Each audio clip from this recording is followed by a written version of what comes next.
Thank you for being here once again. Thank you for taking your seat. Welcome to the Crypto, Bitcoin, Ethereum, Private, Decentralized Infrastructure Show with Sterlin and Chair. I'm Chair. I'm here to prop you up. With me, as always, on this program is Sterlin. Hello, Sterlin. How are you? Man, brother, I am doing really well.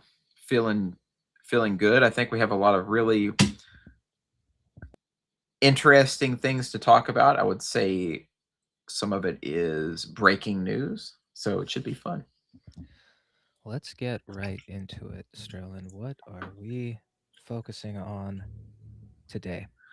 So I think everyone who comes to our show knows that we, of course, talk about happenings plus philosophy around crypto and the crypto ecosystem, but also the sort of quote unquote network state parallel society ecosystem, which is directly relevant and related. So today, actually, we're going to talk about, at least in part, what's happening at Network School, which, by the way, Network School is the quote unquote parallel society that Balaji Srinivasan founded. He calls it a network state based on the book of the same name, The Network State. I think you can actually get the book still online. By the way, I'm gonna try to be a bit diplomatic in this discussion because there are things that well, I have my own biases and my own kind of conception of what happened, but I think that this issue was already in the works. So basically, Network School is in Malaysia, and recently the Malaysian government has suspended or canceled, I think now it's canceled, their license to do business, right? Their license to have the school. Their license to exist? Basically, The license to existence itself. Yeah, so basically what's happening now is that they are, and you guys have to forgive me if some of the facts get like the minor or key details or facts get a little warped because some of the information is still materializing. But what it looks like is that Balaji signed an MOU with Kazakhstan, of all places, to set up the next network school. One of the things that we're going to get into, I think we should get into in some depth here, and at least at some point during this discussion, is my opinion and your opinion as well, once you hear the full story, Chair, on how the situation emerged, what were the predicating incidents and problems that caused it, how could it have been handled differently, and we can use this as a cautionary tale, is probably a good way to put it, for other novel parallel societies and crypto states, etc. Maybe lessons of what not to do and things that could be done better. But I think overall that this situation was probably preventable. There are people who disagree with that, and they're right to think that there is a chance that this could have been inevitable no matter what Balaji would have done. And that's where I want to be fair. But I personally think things could have been done to prevent this. Right now, the situation as it stands, Balaji is running defense and is scrambling to make sure the optics look good and basically saying this is, you mentioned it earlier, this is a good thing that this happened. We're going to be stronger for it, et cetera, et cetera, et cetera. And also, of course, using lines like, well, if Malaysia doesn't want us, somebody else who cares about technology, et cetera, will, those kinds of talking points. But basically, this is I don't want to downplay this. What's happened there will 100% impact this whole ecosystem of people involved in parallel societies, because everyone kind of sees, even though it's not true, we've talked about this in past episodes, but everyone kind of sees Balaji as the prototypical or the prototype sort of parallel society. even though what he's doing is, say, completely different and even antithetical to what Logos is doing or something like Valley of the Commons is doing, right? Right. Because Balaji wrote the book on network states, he's sort of, whether or not he came up with the term itself or the wider concept or not, once you publish the book, there goes the credit until someone publishes another more interesting book. Farewell to Westphalia, anyone? Google it. Then go to logos.co/book. This is something that is worth tracking for many reasons. And is this also happening in Honduras? Did something happen with Prospera or Vitalia City that I saw recently, even this week, where they are also in contention with their local government that has granted them? I don't know if there's any new news on Prospera has been at odds and has had some tension with the government. Their story's a little bit different though. What happened is, so they had ironed out a very dense and complicated series of legal agreements with the Honduran government, and then they had a regime change, right, in Honduras, and the new government basically wanted to kick them out of kick Prospera out of Honduras. But Prospera had established in they ironed out all the legal agreements. They set up in their special economic zone, which is called a ZA in Honduras, and it basically this has been ongoing. This legal tension has been ongoing for years, but Prospera has managed to maintain itself and to. I think they've also done quite a bit of work on their optics as well, but they have not been kicked out, and the government has had a lot of trouble getting rid of them because Prospera did it right in the way that they ironed out their agreements, and it made it very difficult for the government to oust them. Now, there's another question that we could ask, and we hope to never see this, none of us, but governments can always choose if they want to go in forcefully with guns and oust people, or worse, right? Right. I don't think, because of the relationship that they have with the U.S. and, like, Americans being in Prospera and different nationalities, that would be a feasible option for the Honduran government. But governments using force is a historical fact and a precedent, right? So that's always a thing. But the situation is quite different, right? Because what's happened with Balaji now, this escalated rather rapidly and has already reached its conclusion, where he's just basically leaving and is done, is what it looks like so far. Unless there's some part of the picture that I don't have in totality, it looks like it's already done. Like he's packing up. They're packing their bags.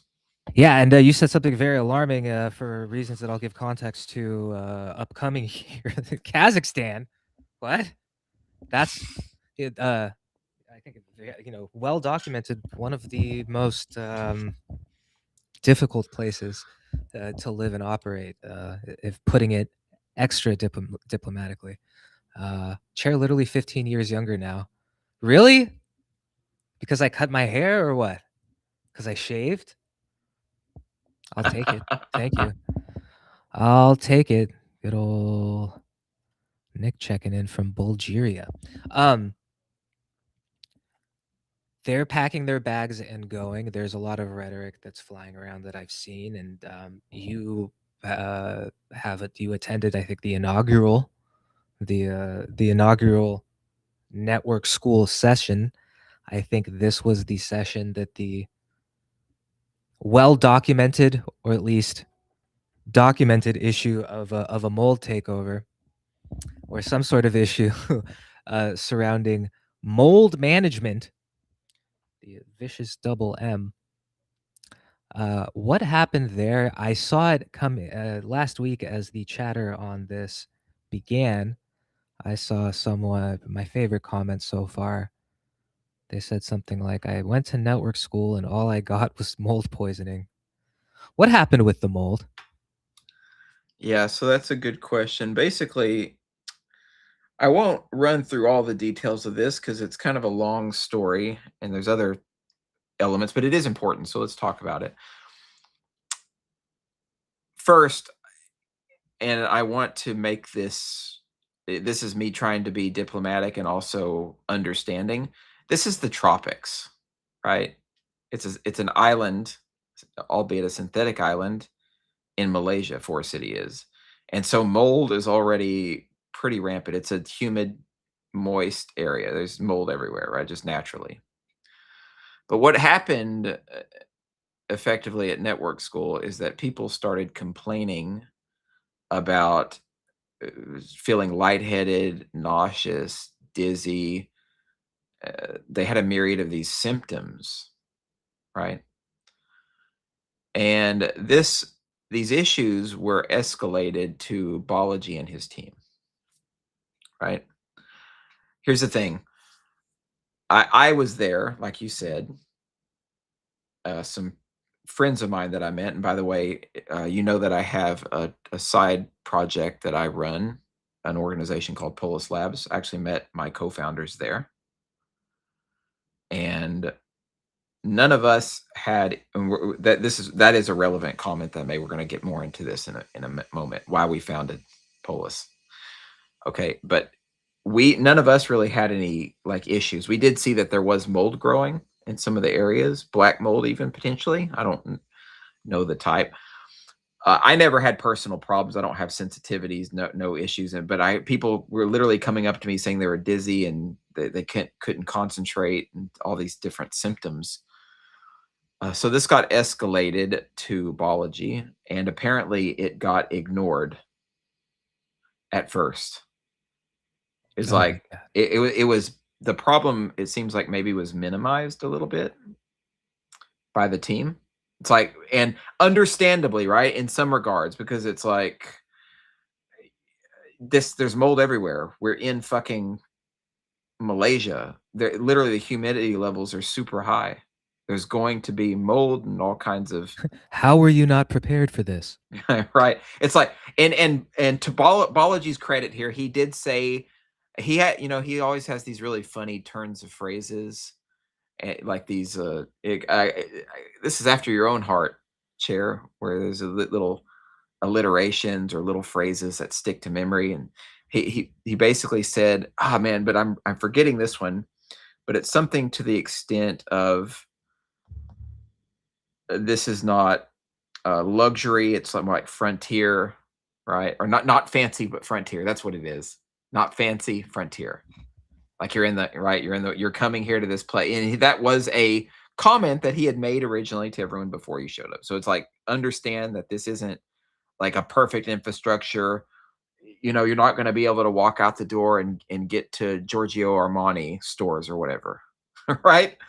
This is not delight. This is determination. Right. But Yeah, makes sense. Makes sense. by the same token, when people address an issue and they care about this issue, and a lot of people are saying the same thing, you probably want to have some form of reaction to it, not just sweep it under the rug. Which is, I think, what a lot of people, and this isn't coming from me at all. This is what I think a lot of people felt, that this was swept under the rug. I'm going to skip over some of the details here because basically the story escalates in kind of a gradual fashion and then reaches a peak. At the peak, what effectively happened is during one of the town hall meetings, there was basically a screaming match about the mold situation with Balaji. And after this, there were some people who were forcibly removed, for lack of a better phrase, from the venue. And then he finally addressed it. Right. And maybe there was some aspect of the solution that was in progress leading up to this meeting. I can't remember. But I do know that the final solution, I know that's an awful phrase about what happened, right? The final solution. So it was kind of funny. He called in these like mold guys in dramatic fashion. That is like part of his MO, right? Called in these anti-mold team. He called them the mold busters, like, Ghostbusters. So these guys came in with their heavy duty gear. Everybody had to leave their room for a while. Some people, like I had to switch rooms completely into the other tower. There's 2 towers at network school. And so these guys came in with their machines and their vapors and their sprayers and all their shit, their masks, they biohazard suits, etc., and they cleared out the mold. And and, and then Balaji got a report, and the report was basically saying that there was no mold, or that the mold was not like a toxic kind or something of that nature, and like it's all cleared out. What mold did exist, which can be the case. right? And I think because there are such things as social contagions, right? The symptoms people were experiencing.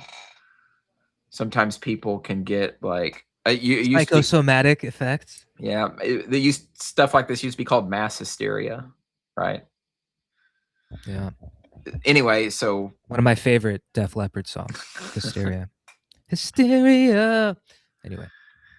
so anyway, So it was network kind of school. there's All a right, by the go way, ahead. one last thing I want to mention. There was a this happened like some months or so, or maybe not that long, but some weeks or so after the full event, where Balaji made this video with one of the guys from the mold team, and he's like fist bumping the guy, and he's standing there super proud of the work, has the paperwork and everything. There was no mold. It's like his idea of like a PR move, but it was really Certified no mold. it was a little cringe, to be honest.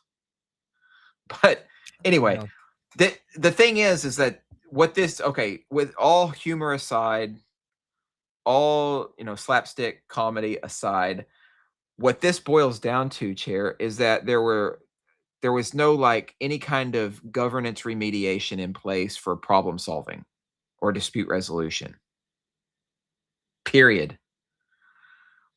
What everybody was like, it was set up so that you have King Balaji, right? And then you have his little like inner circle team doing the admin grunt work effectively. And so if you had a problem, you had to go to him. And another disclaimer that I want to give here is like maybe some of this was solved in some way after the fact, right? Because I was there during the first cohort, deeply experimental. And this is, credit where credit's due. You're still playing around with the activities. From what I can see from afar and what I've heard, some things got better, some things kind of stayed the same, right?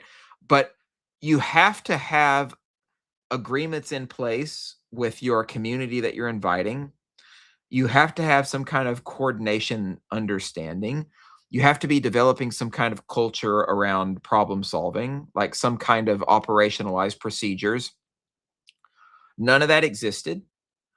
And there were some other like kind of weird things that happened in the process of this. Like it, there was a like some ways that he tried to get people to get more involved in like helping solve problems by getting them to do work on a volunteer basis after they had already paid to come in. Like some shit like that happened. You didn't necessarily have to, but it was, I don't know, it's just not what I would say was an appropriate solution. So I feel like a lot of the solutions or a lot of the answers were a little bit tone deaf.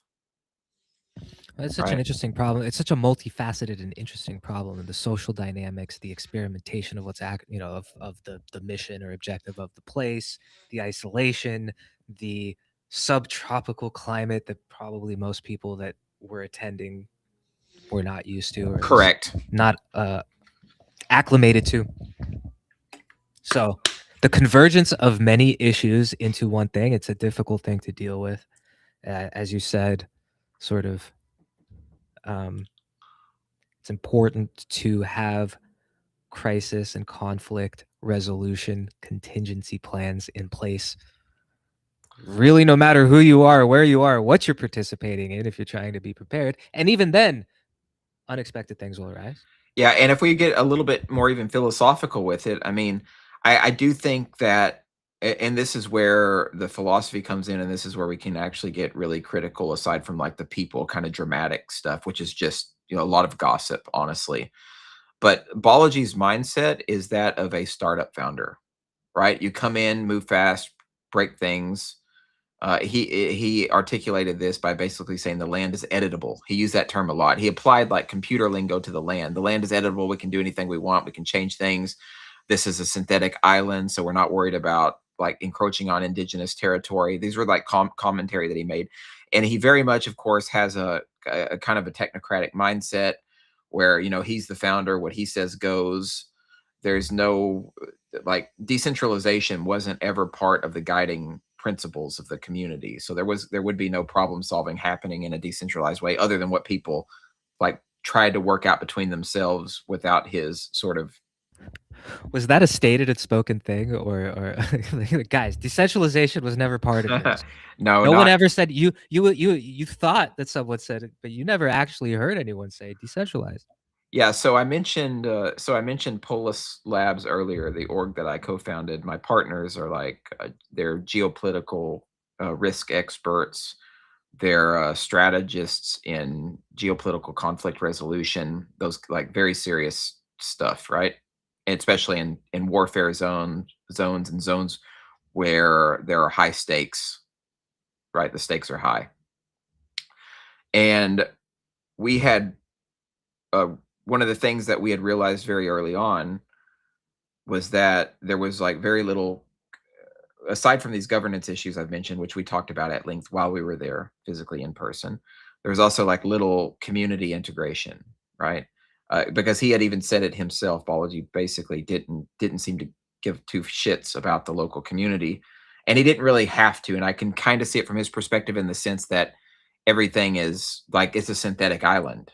He didn't think there was like ritualistic territory or communal territory that you're encroaching on, but for anybody who's not familiar, Forest City has a really weird history, and it's kind of an unsettling history. Let me explain a bit of the Spooky. background. I'm going to explain a little bit of the background, but I wanted to arrive at this point about governance. So the reason that we formed Polis was because of this, partly because of this community integration issue, and partly because of this governance issue. Like Vitalik also came and gave a talk at network school while I was there, actually it was an influential talk for me, where he said in one of his slides that governance is not solved in these communities and membership is not solved in these communities, literally talking about the problems that we're experiencing in that space So right what is then. being solved? Right. Well, I mean, the whole purpose of the like his purpose or his modus operandi was just to create another nation state and to provide a sandbox. Right. Most of these parallel societies, they crop up because the organizers and the people involved, they want a money making scheme, one, and they also want a sandbox, a regulatory sandbox for technological development. Those are like some of the guiding issues. It's not first and foremost about human governance and human coordination and creating new societies. It's not like Logos's notion of creating a parallel polis and building out an activist network. Instead, it's about like sidestepping regulations. It's about ruling your own community. It's about, for Balaji specifically, it's about creating a new nation state and playing at the big boys table, as we all know and we've talked about. So we were making comments very early on, and my co-founders and I with Polos, we were saying this thing is likely going to go awry. There's very zero coordination efforts. Things are extremely disorganized.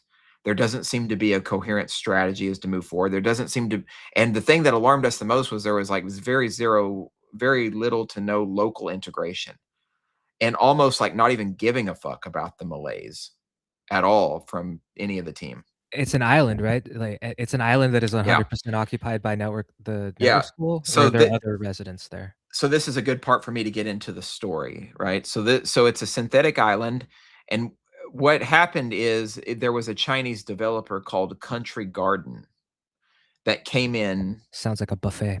It does, doesn't it? It does. So they came in from China and they started to develop this land, and it was going to be like a hub and a vacation spot and a resort spot for wealthier, better off Chinese. And so they started building this out. It became a bit of a boondoggle and a quagmire. So what happened is they were building it out, and they had the local Malays and local population. They bid the contracts for developing the land out to them.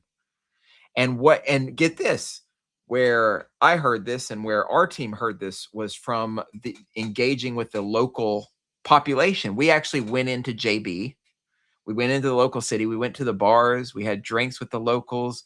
We chatted them up. We got to understand the lay of the land a lot more. This should have been, see, this is my point. This should have been done by Balaji and his team.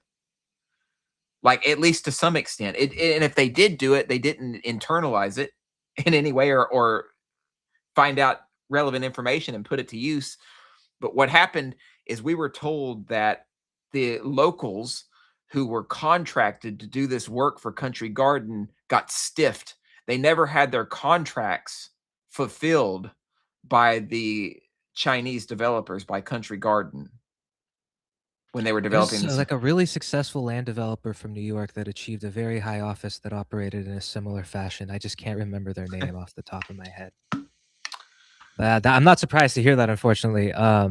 So that's how they came to find Forest City, or that's how it became available to the network school because of this. So already a bad energy seated at this place before the arrival. By the way, folks, you are watching the crypto, Bitcoin, Ethereum. What do we call this show? The crypto, Bitcoin, Ethereum, private, decentralized, peer-to-peer infrastructure show with Sterlin and Chair. That is Sterlin. I am Chair, and we're talking what is happening or what happened with the network school in Malaysia and what will happen going forward. So, Sterlin, you just laid out what happened before the network school arrived. Chinese workmen's strife and unfulfillment of contracts to seed the energy of this place, and then what happened? So here's the thing. Remember that Balaji had actually commented that this is a synthetic island. This is like it's a paraphrase, but this is something he literally said in one of his talks. It's a synthetic island. It's not like indigenous ceremonial ground or anything of that nature. And so he disassociated this territory with Malaysia in some way, in his head at least. Now, what we learned from the locals is that they have a great distrust now of anybody coming in to build anything fucking at all. And you can see why. Because of what happened. They got stiffed by the Chinese developers. So they're like super skeptical of anybody who comes into this island trying to build something, because they feel like they're gonna get taken advantage of at bare minimum, or harmed in some irrevocable way at worst. Imagine being Balaji and having this intelligence and taking like the human dynamic of this intelligence seriously, and then integrating that into your business practices, and then having a very focused goal of interacting with the locals. It's not a surprise, though, in retrospect, when you think about it, that this did not happen, because like, look at it like this. He had all the opportunities in the world. I mean, he couldn't even, he was struggling handling his own community that he brought in, who support him. You see what I mean? Yeah. Much less trying to work with the locals. And so this is one of my thesis, and we can chat more about this. My personal thesis is also part of the thesis of some of the research activities that my team over at Polis conducts.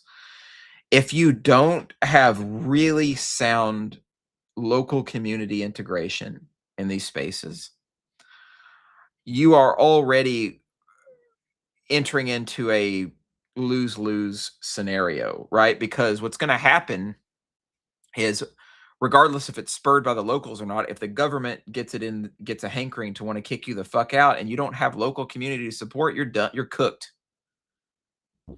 Right. You're cooked, right? Because because the locals, even though they are not all necessarily the government, there are some who are probably part of the government, who have family members of the government. They have some kind of influence there, to say the least. And they're the ones who, locals. That's right, man. They're the ones who are tied to the land and tied to the community. It's like, fuck, you just have to work with these folks. And so right away, we saw this as a huge issue. And we had made comments talking about my co-founders with Polis that this is going to go bad, right?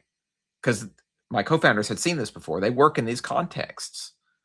And they said, this is not a good thing. Like, there needs to, and there were people, I don't want to toot our own horn, not just us, but there were some other people there too who were talking about these times. We were actively bringing these issues to his awareness and to his team's awareness. But I recall you specifically making comments around this. It was tied more to the mold story because it was pertinent at the time, but you were saying like there's no local connection or bridges established, and there's no conflict resolution. Those are the two big points that like there was no contingency plans for what if some shit happens that we didn't anticipate, and how that would be dealt with.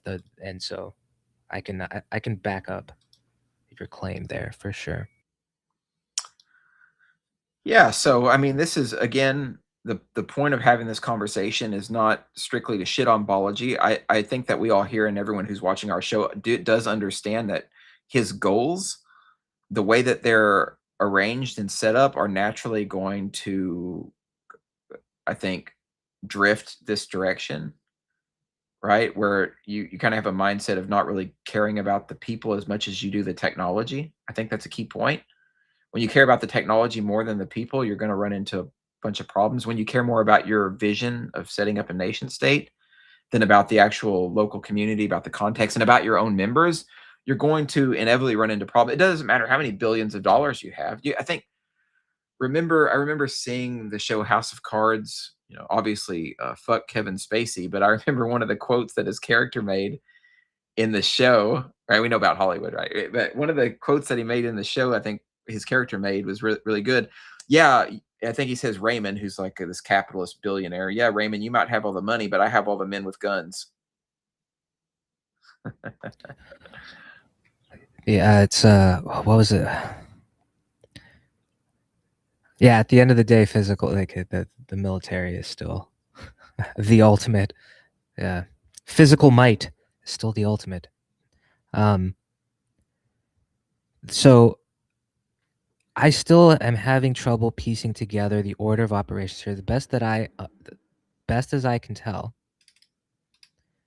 there was a tax dispute between the Malaysian government and the network school entity itself Yeah, I didn't because they talk were about. not paying taxes to Malaysia or anyone, and some taxes were expected, it would seem.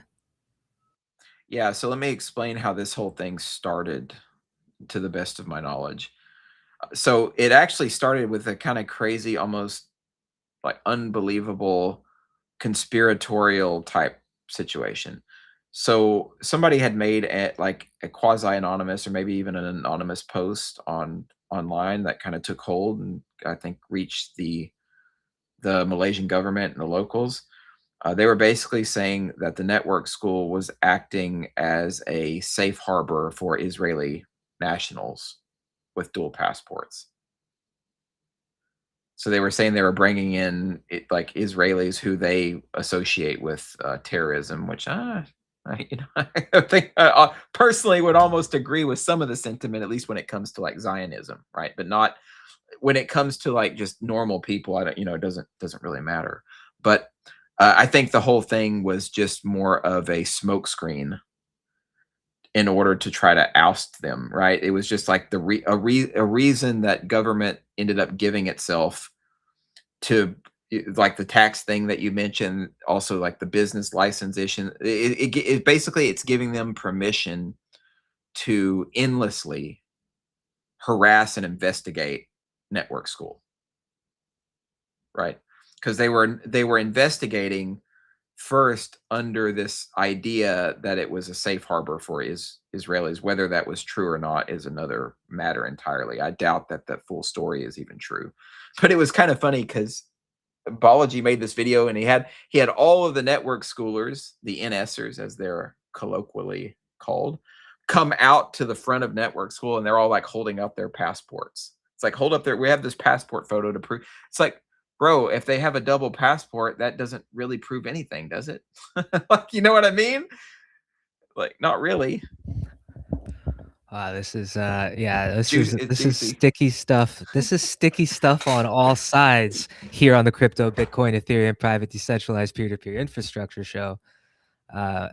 Okay, so the allegation was that, and it was an anonymous or some sort of tip. Like, was it an article, or was this like a report to the government, or the government purported or reported that someone had tipped them off to these activities, or what is the narrative there? As far as I know, I don't know all the strict details of this. And you can hear me okay, right? Yeah. Okay, cool. The As far as I know, it was just a post. I'll have to dig it up and we can find it. But it was an online post that went through this whole like spiel about it. It was just an X tweet. Okay, And so the post sort of it, spurred the government to do something. yes. But where the post originally came from, maybe there's more information on that. I'm not privy to it and don't know all the details. But allegedly, it was a post on X that spurred the Malaysian government to react. And of course, this post blew up. And I can imagine it kind of blowing up because, like, if you've already pissed off the locals or caused some ire in some way, well, yeah, it's gonna something is gonna happen that is not to your benefit, right? I think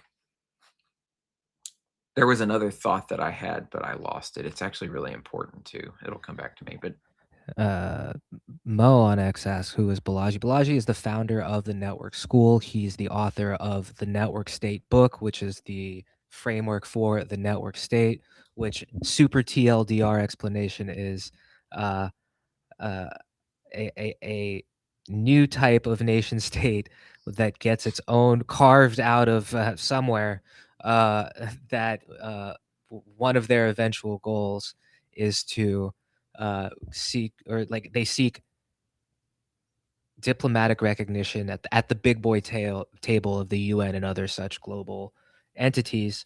And it's okay, in my opinion, a very technocratic pursuit. Um, and yes, so we're discussing the drama that has surrounded the network school in Malaysia that Balaji set up and was running, and now has been doomed by the Malaysian government and kicked out from Forest City, the island that they occupied.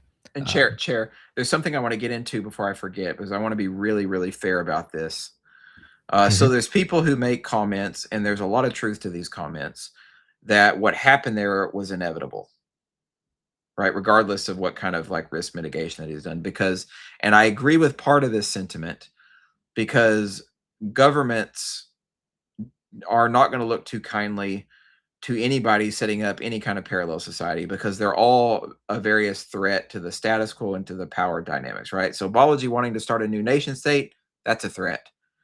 A community wanting to do activist work and push back against government and governance failures, that's also a potential threat, right?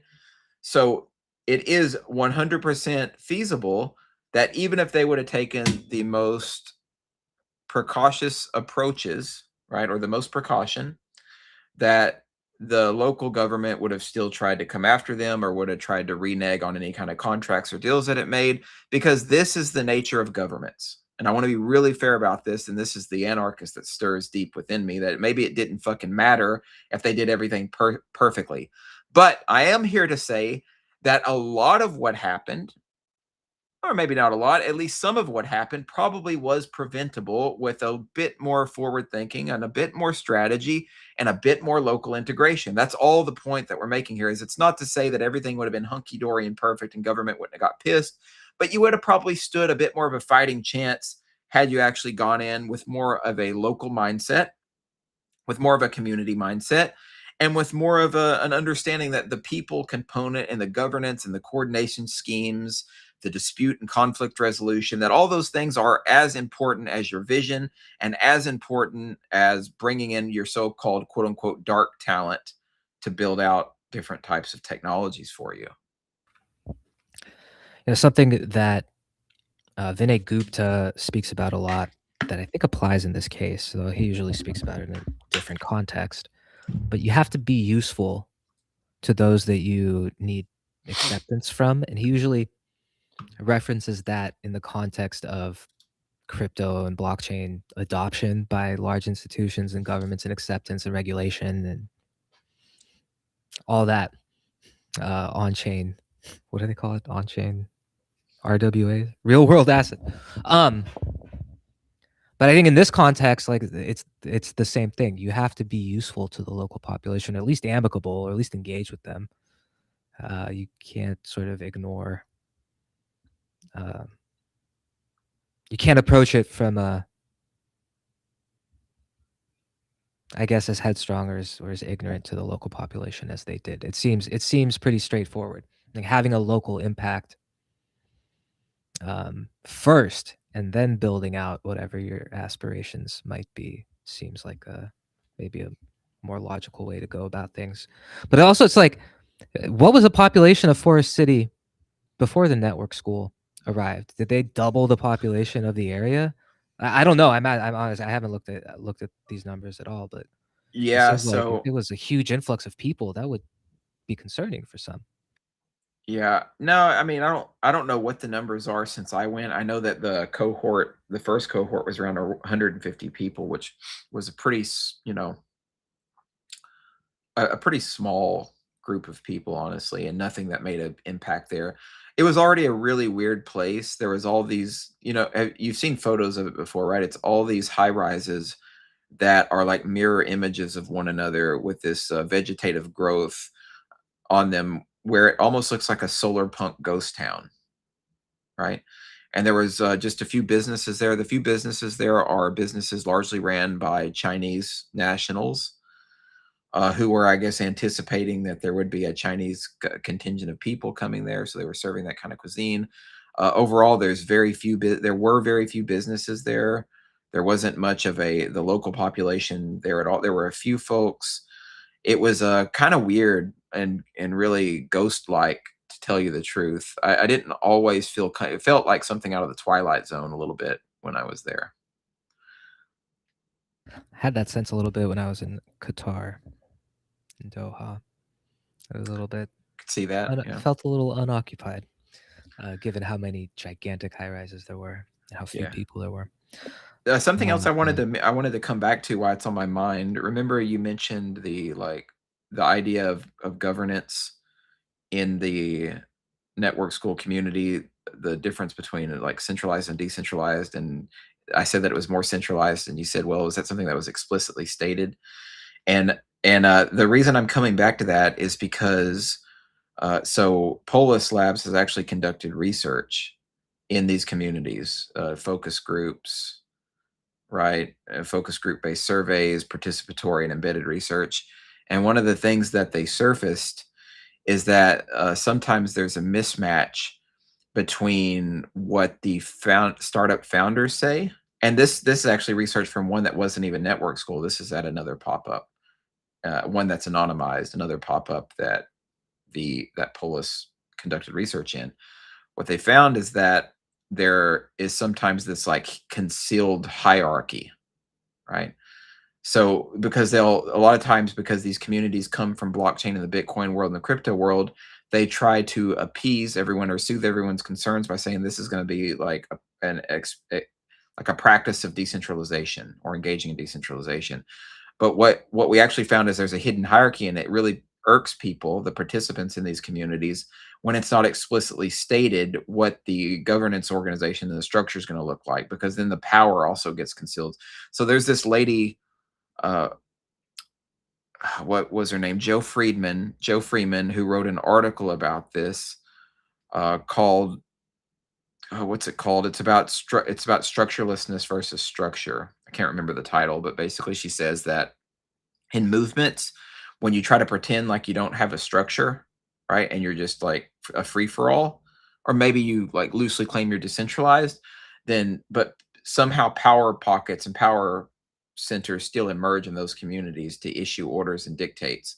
So this is what it has felt like, the structurelessness where these power pockets emerge in these communities. And so this is something that is documented now in the research that happens. And this, in my opinion, is what was happening as well at the network school. So you see this idea is a documented, data-based empirical finding that is potentially being replicated in these other networks. So we have to find an intervention or a solution to prevent that from happening, and to understand that is part of our, like, I would say it's a handicap within the crypto ecosystem, because we're all about decentralization, but we don't apply what we actually care about to these physical communities when we boot them up. And I think some of that has to do with the fact that the people who found it, they have stakeholders they need to appease, they want to make money, right? This creates externalities, and then they also feel like they're going to lose something if they actually do decentralize the governance protocols and the coordination schemes and the dispute resolution and those kind of things.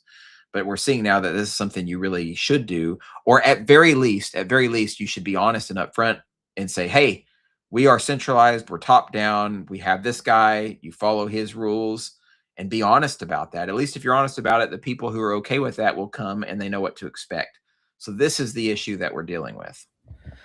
Yeah, something that pops out is past experience. Someone in a position where someone or multiple people that have past experience in dealing with similar situations, or at least deeply studying those situations. Not to say that the NS leadership hasn't and didn't, but it would seem to me, like, and it seems like the results of the Polis studies as well, were like, without prior experience and entering into these types of ventures, without making very careful considerations about the place and the people that you're going to be interacting with, that it spells trouble. Julian Smith from X comments, not throwing shade on faith, but it's true and inexorable that Islam, as core to Malaysia as it is, has social and political hierarchy under it. So double statism, I think it's a salient point, Yeah. and can't be ignored, that there is a lot of culture, precedent, authority that is established for long, a very long established culture and history within the faith system as well, let alone the government, and whatever effect the intermingling of the two has to the local hierarchy. So, having like meaningful diplomacy, I mean, that's Yep. probably one of the biggest themes that's coming out of this episode of the Crypto, Bitcoin, Ethereum, Private Decentralized Infrastructure Show with Sterlin and Chair, is diplomacy, planning, contingency planning, something that is quite important if you're going to venture into real world applications like this. Yeah, I think that Applications of these frameworks. I'm gonna respond to this comment about the Islam thing too, which I think is a really, again, a salient point, as you said. But I think one of the weak spots that, and I'm gonna broadly paint, I'm gonna generalize a little bit here, so bear with me. But in the cryptocurrency community and the blockchain and tech community, a lot of folks have this mindset that if you just build it, they'll come, right? If you the Silicon Valley mindset, move fast and break things, everything's going to be good, right? Just apply the lean startup model, put out your product, iterate on your product. It's going to grow no matter what.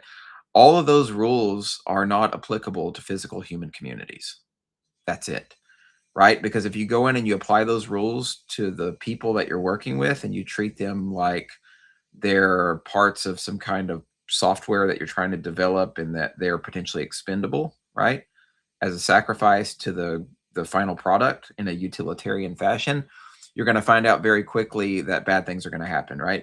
This is why, like, we've really seen a growth or a convergence of social scientists and psychology oriented people from the humanities now converging on these spaces as well, to add their expertise. And I think a lot of times there is a very strong degree of hubris in some of these folks who boot up these communities, who think they can just come in and do whatever the fuck that they want to, without having the necessary and the requisite expertise needed to fully develop out your community, right? You can't just have the tech side and think that's all that's necessary. There's a whole domain of expertise and understanding that you have to have before you come in and try to set up shop here. And this is just something that is not considered. And I think part of this, and this is not, and this is me trying to lighten the blow a little bit, but a lot of folks, I just think they're too early. They're a bit early, and they haven't really processed or internalized that truth, right? But now more and more people finally are starting to do that. And I want to give props to, so Logos for one is doing this right by acknowledging the community, by invoking what a lot of us are referring to as the listening layer, right? Listening to the locals, engineering around community needs, developing a system for working with, and not treating the people involved as a means to an end. So props to Logos. I also really like Edge City's model, right? Where Edge City, so they were already friends. Let me use the Edge Patagonia example. Timur, the founder, was already friends with people in Argentina. And so they already had local connections. They had already scouted out the area and got an intelligence download on what it would look like to come in and how people would feel about it. And then once they got there, they integrated very quickly with the community, invited the community to be part of it. That's how it's fucking done, right? That's how it's done. You don't come in thinking that you are a standalone island, right? And no pun intended, that you're an island and that you can just do whatever the hell that you want to without like community repercussion. And this is not to say that whatever the community does to you is morally okay, right? Depending on how you set up your community. It's just to say that there are realities, like mechanical realities and cultural realities, that we have to face when we go into these communities, and you really got to take that into consideration. The reason why I think Edge specifically does well with these things is because they have a strong contingent of people who are interested in governance. They also have a lot of people who are interested in their regenerative sort of community, like planetary stewardship and those kind of things. And those naturally involve the local community in these different contexts.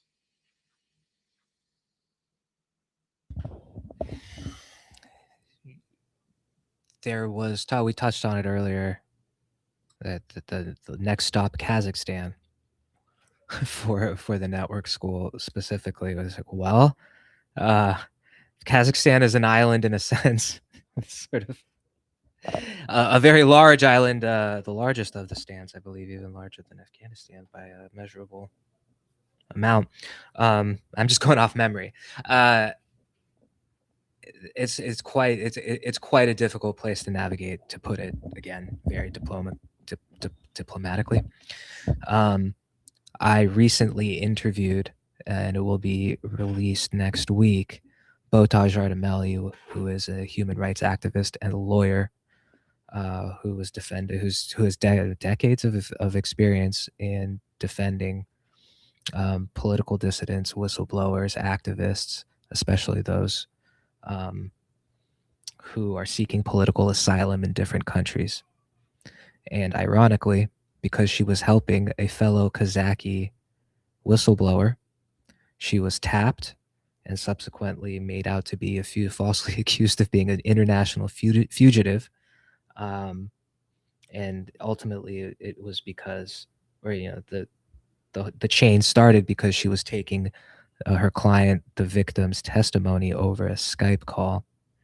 And once she was connected to, once it was established that she was representing this victim of the corruption of that country, that she was targeted, and she was made an example of, specifically because she was aiding and assisting. And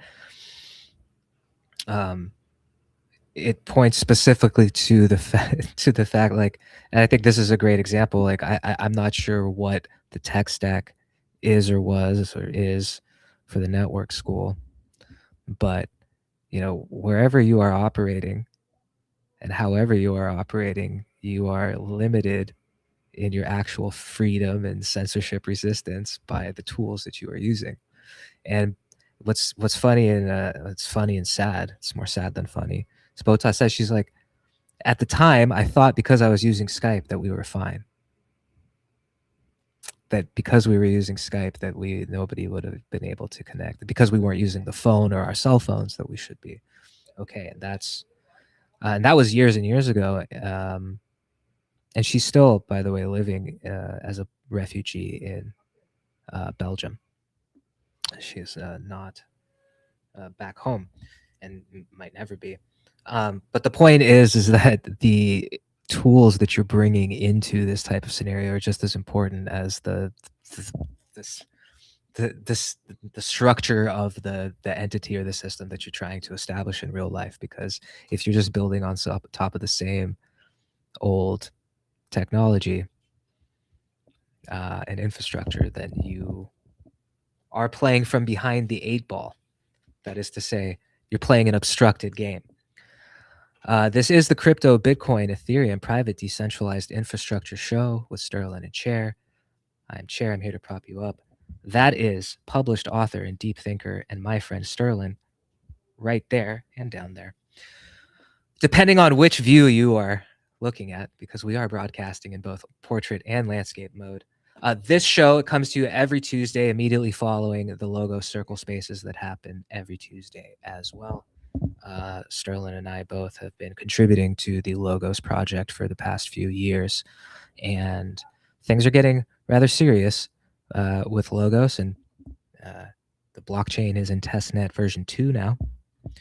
There was a successful V1 testnet that had a nice distributed amount of node runners and brought together for the first time the entire Logo stack under one protocol and runtime, or like one runtime. And now version 2 is live. Anyone can run a blockchain node via Logos Basecamp, the Logos Ecosystem Explorer. So go now to logos.co/Basecamp, download Basecamp, and run a testnet node. Claim some tokens from the testnet faucet. Watch them automatically be staked in the world's first and only private proof of stake consensus protocol. And learn how you can build on top of Logos at logos.co. So all of that to say that I wonder, and maybe you can speak to this, Sterling, what was the stack, and what was everyone learning at network school? What did you learn in that first cohort from your teachers at the network school? This is kind of an interesting thing. As far as the stack is concerned, it looked pretty rudimentary, like it was just like a back-end platform that used Luma, right? That was the stack. That was the extent of it. Now they have kind of another like network school orientation thing that just looks like a normal server, but I'm not really sure if there was any other deeper tech behind it or not. Now, as far as the network, this was actually one of the biggest critiques, or one of the side critiques of the network school, is that it wasn't much like a school. If it was a school, there was one professor, and his name was Balaji, and he gave his usual lecture or sermon on Tuesdays every week. Don't know if that's changed. He did invite, like I told you, Vitalik came and spoke. There was usually like a guest speaker once per week who would come and give a talk, but these weren't talks that were what I would call professor-like or school-like, and that's probably by design on Balaji's part. They were more like startup pep talks, right, for developing products and building things. Very biased, I think, to the direction that Balaji wanted to take it, which is fine if you want to do that. But this was something that I heard people complain about to me very often when I was there. It's like I didn't mind it personally, but a lot of people said, I wish there was more structure, like I guess they thought it'd be like an actual school, like a college, where you would come, right? You would get up in the morning, you'd go to your first class, right? And then maybe you would have another class that day, and then, a setup That's what like that's what the name would indicate at the least. But to be fair to Balaji, I believe he was a professor, or at least a lecturer at Stanford, he or somewhere serious. Stanford. Yeah, he was. But yeah, I think he wanted to set this up so it was more, it's called network school, but it was really set up more like an incubator, kind of, right? Because he brought over these he referred to the individuals as dark talent, basically people who are largely like minorities from certain countries, or people who would go unnoticed or unacknowledged for their talent or the skills, or they would be from third world countries where they wouldn't have easy access to a job market. And this is what he refers to as dark talent. From an outside observer looking in, it could also look like you were trying to bring in like super cheap labor or free labor from other countries to build products for you. So so it depends on your perspective, right? It's either really noble and helpful, or it's really colonialist and harmful what he was doing. I'll leave the judgment up to you guys. I think personally it was mostly fine because those people got to get out of the, whatever environments they were in, especially if they were not good ones. And network school was at least a bit better than that, even though it was quote unquote frontier, not fancy. But the thing that was probably done the best there that I really enjoyed, and I think a lot of other like parallel societies and pop-up villages had done the same. They have this setup where the individual members or participants can set up their own talks. They can set up their own events. They can host them themselves, and you could do this, of course, via Luma, which is a fine coordination tool for this particular purpose. I think I gave a couple of talks of my own. One of them was pretty heavily attended. It was from the parallel society from the crypto anarchist perspective. I'm surprised that I didn't get shunned for that, but I'm not even sure that he noticed, acknowledged, or cared that I gave that talk anyway. So it didn't really matter. But that's it wasn't the term network school is a bit of a misnomer, right? It's more of a like network incubator is how I would define it or describe it. I think that's fair, and I think that you're giving a fair sort of summation and opinion of how things went for you over there at the network school in Forest City in Malaysia, which is now officially shut down. I'm seeing posts on the timeline about it as I search in the background, and it is officially so over, at least for Malaysia and the network school. Just like that, we've done an hour. I don't know if it went fast for you. It went Yeah, fast for me. And here we are.